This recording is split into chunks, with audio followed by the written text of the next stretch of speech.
Sebelumnya, Abraham Samad setiba di Makassar langsung menuju ke kantor ACC Sulawesi di Jalan AP Petarani Makassar sebelum menuju ke Mapolda Sulsel. Di ACC, Abraham melakukan konsultasi dengan tim kuasa hukumnya.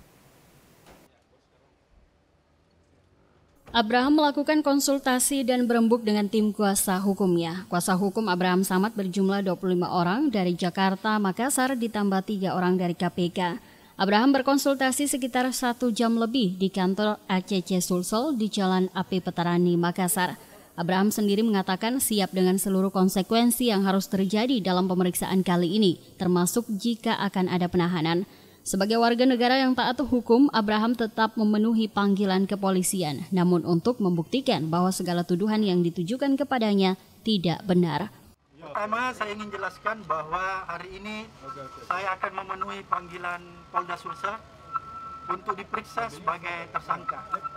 Oleh karena itu, sebagai manusia yang taat hukum, saya akan menghadiri pemeriksaan ini dan akan menjalaninya.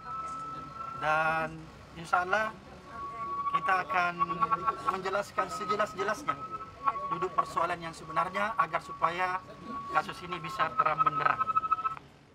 Sementara itu di depan gedung ACC, sejumlah mahasiswa dari Aliansi Gerakan Mahasiswa Sulawesi (SEF) KPK berunjuk rasa. Mereka menuntut agar kasus Abraham Samad dihentikan. Pemeriksaan Abraham Samad dianggap sekedar sebagai bentuk diskriminasi baik kepada Abraham secara pribadi maupun terhadap institusi KPK.